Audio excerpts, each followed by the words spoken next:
नमस्ते। आज के इस विश्लेषण में हम सीधे एक ऐसे विरोधाभास पर बात करने वाले हैं जो सच में हम सबको कभी न कभी सोचने पर मजबूर कर ही देता है। एक तरफ हम सुनते हैं कि ये ब्रह्मांड एकदम परफेक्ट है, पूरी तरह से न्यायपूर्ण है, लेकिन फिर हम अपने आसपास इतना दुख, इतनी तकलीफें देखते हैं।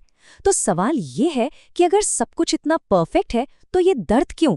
भगवत गीता के अध्याय 9 पर आधारित हमारा आज का ये विश्लेषण इसी गुत्थी को सुलझाने की एक शानदार कोशिश है। चलिए शुरू करते हैं। भाग 1, ब्रह्मांड और हमारा अस्तित्व। देखिए, सही या गलत की बात करने से पहले ये समझना बहुत जरूरी है कि इस विशाल ब्रह्मांड में हमारी जगह आखिर है कहाँ। स्रोत सामग्री हमें एक बड़ा ही दिलचस्प थॉट एक्सपेरिमेंट करने को कहती है। आइए हम कल्पना करें कि हम जूम आउट कर रहे हैं अपनी पृथ्वी से बाहर, हमारे सौर मंडल में, फिर हमारी मिल्की वे गैलेक्सी, वहां से एक विशाल सुपर क्लस्टर और अंत में पूरा देखने योग्य ब्रह्मांड। विज्ञान के हिसाब से यह ब्रह्मांड 93 बिलियन प्रकाश वर्ष तक फैला है। इसे ऐसे समझते हैं, प्रकाश को हमारी पृथ्वी से चांद तक जाने में सिर्फ 1.3 सेकंड लगते हैं, राइट? लेकिन इसी ब्रह्मांड के एक छोर से दूसरे छोर तक जाने में 93 बिलियन साल लग जाएंगे। ये सच में अकल्पनीय रूप से विशाल है। अब इतनी विशालता को देखने के बाद मन में एक अजीब सी बेचैनी होना स्वाभाविक है। इस अनंत अंतरिक्ष के एक बहुत ही छोटे से कोने में, एक छोटी सी पृथ्वी पर हम इंसान मौजूद हैं। अगर इस ब्रह्मांड के सामने हमारा अस्तित्व इतना नगण्य है, तो फिर हमारे जीवन में इतना दर्द क्यों है? और सबसे बड़ा सवाल जो अक्सर उठता है कि अगर सच में कोई रचयिता या ईश्वर है, तो अच्छे और शरीफ लोगों के साथ बुरा क्यों होता है?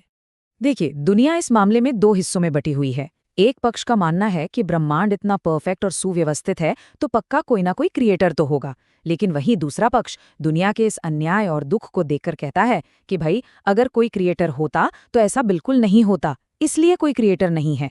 हमारी स्रोत सामग्री बहुत ही निष्पक्षता से इन दोनों बातों को सामने रखती है और एक बहुत ही चौंकाने वाली बात कहती है, शायद ये दोनों ही पक्ष गलत जगह पर जवाब ढूंढ रहे हैं। भाग 2, वास्तव में ईश्वर क्या है? हजारों साल पहले कुरुक्षेत्र के मैदान में अर्जुन भी बिल्कुल इसी कंफ्यूजन में खड़े थे। उन्हें समझ ही नहीं आ रहा था कि सही क्या है और गलत क्या है। तब उन्हें जो ज्ञान मिला वही अध्याय 9 का आधार है, और ये हमारे पारंपरिक सोच को पूरी तरह से पलट कर रख देता है।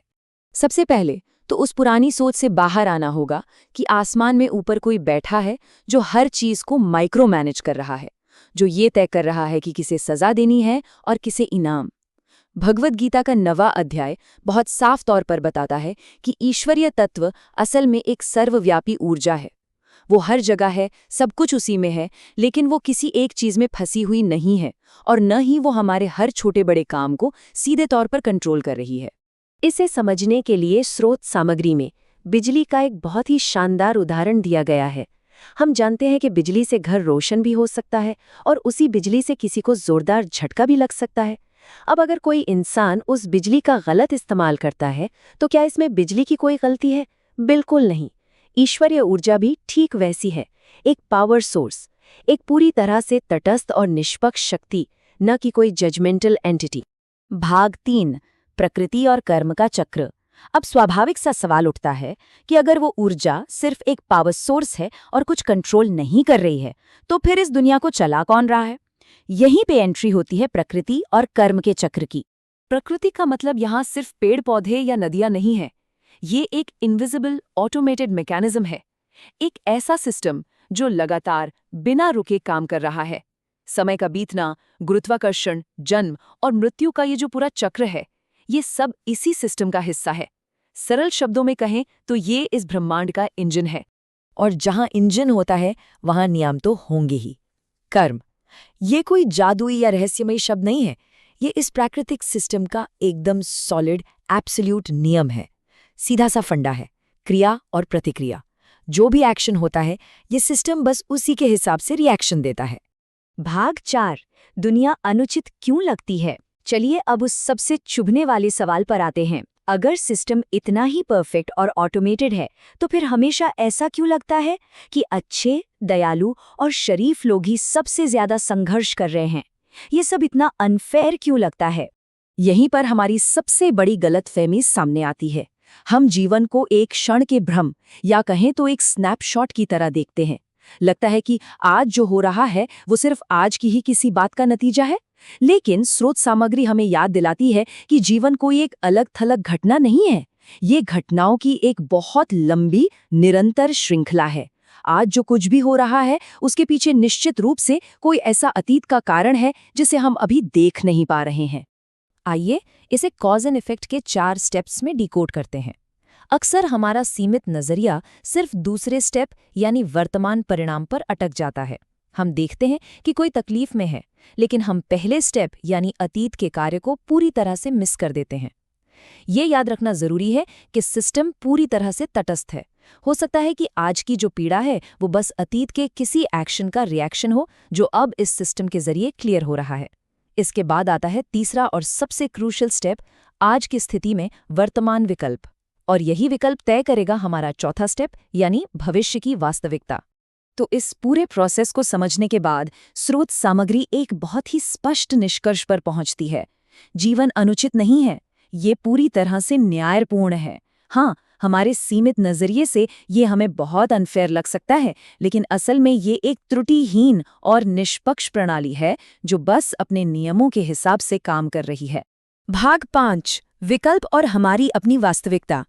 इस सिस्टम के काम करने के तरीके को समझने के बाद अब हम इस विश्लेषण के सबसे शक्तिशाली हिस्से की ओर बढ़ते हैं।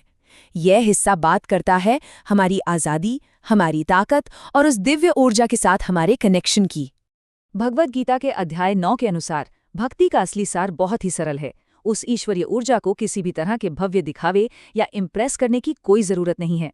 वहाँ सिर्फ और सिर्फ सच्चा जुड़ाव मायने रखता है। स्रोत सामग्री बहुत खूबसूरती से कहती है कि अगर कोई सच्चे मन से एक साधारण पत्ता, फूल, फल या थोड़ा सा पानी भी अर्पित करता है तो वो काफी है। मतलब वो ऊर्जा सिर्फ सरलता और सच्चाई को देखती है। हम अक्सर ईश्वर को या मन की शांति को बाहर ढूंढते हैं, किसी दूर आसमान में या किसी खास जगह पर। लेकिन सच तो ये है कि समस्या दूरी की है ही नहीं, समस्या अवेयरनेस यानी जागरूकता की कमी की है। वो ऊर्जा तो पहले से ही हमारे भीतर और हमारे आसपास मौजूद है। जब हम बाहर खोजना बंद करके अपने भीतर झांकते हैं, तब उस कनेक्शन का असली एहसास होता है। और अब आते हैं इस पूरी चर्चा के सबसे बड़े टेकअवे पर। ये सिस्टम, ये प्रकृति हमें कोई पहले से तय की गई स्क्रिप्ट जीने के लिए मजबूर नहीं करती। हम सिर्फ अपने अतीत के परिणामों के पैसिव रिसीवर नहीं हैं। ये सिस्टम हमें विकल्प देता है, चॉइस देता है। हमारे पास ये आज़ादी है, ये फ्री विल है कि हम आज ठीक इसी पल में क्या चुनते हैं, और हमारे यही चुनाव हमें अपने भविष्य का सक्रिय निर्माता बनाते हैं। तो इस विश्लेषण को खत्म करने से पहले एक बहुत ही गहरे सवाल पर गौर करते हैं।